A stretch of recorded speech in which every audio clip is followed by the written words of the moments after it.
এরকম বৃষ্টির দিনে সবার কিন্তু একটু সন্ধ্যাবেলাটা তেলে ভাজা খেতে মন চায়। তো বাড়িতে থাকা কিছু অল্প উপকরণ দিয়েই এইভাবে যদি ফুলুরি বানিয়ে খাওয়ান, ছোট থেকে বড় সবাই কিন্তু খেয়ে খুব খুশি হয়ে যাবে। আর এই ফুলুরিগুলো বানাতেও কিন্তু লাগে খুব অল্প সময়, আর খুব সহজভাবেই তাড়াতাড়ি বানিয়ে নিতে পারবেন। তো চলুন রেসিপিটি দেখে নেওয়া যাক। নমস্কার বন্ধুরা, ওয়েলকাম টু প্রিয়ার রান্নাঘর। নতুন একটা রেসিপি দেখার জন্য সবাইকে স্বাগত। তো আজকে বানাবো ফুলুরি। তো চলুন রেসিপিটি দেখে নিই।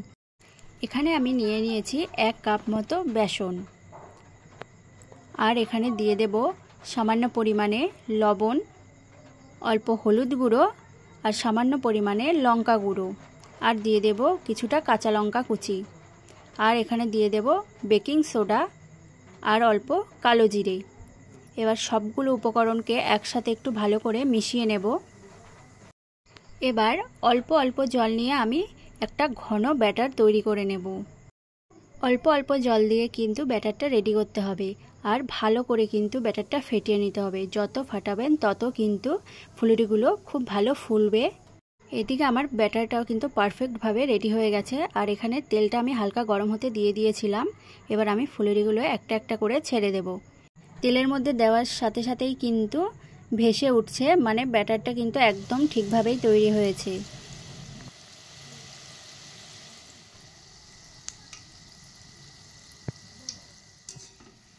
এইভাবে একটু নেড়ে চেড়ে লাল লাল করে দুদিকটাই ভালো করে ভেজে নেব।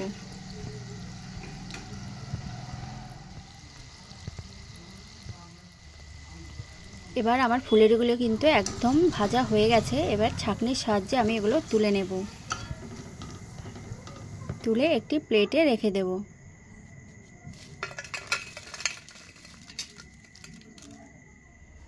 বাকিগুলো আমি ঠিক একইভাবে ভেজে নেব।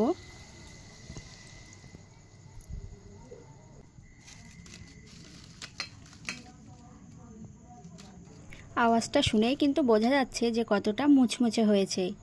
একটা ভেঙেও আমি দেখিয়ে দিচ্ছি যে ভেতরটা কত সুন্দর নরম হয়েছে, একদম দোকানের মতো।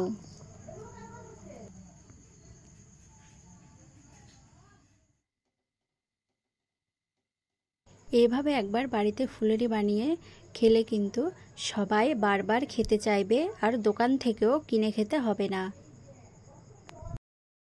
রেসিপিটি যদি ভালো লেগে থাকে অবশ্যই লাইক, কমেন্ট, শেয়ার এবং সাবস্ক্রাইব করে দেবেন। দেখা হচ্ছে পরের ভিডিওতে। ততক্ষণে আপনারা ভালো থাকবেন, সুস্থ থাকবেন।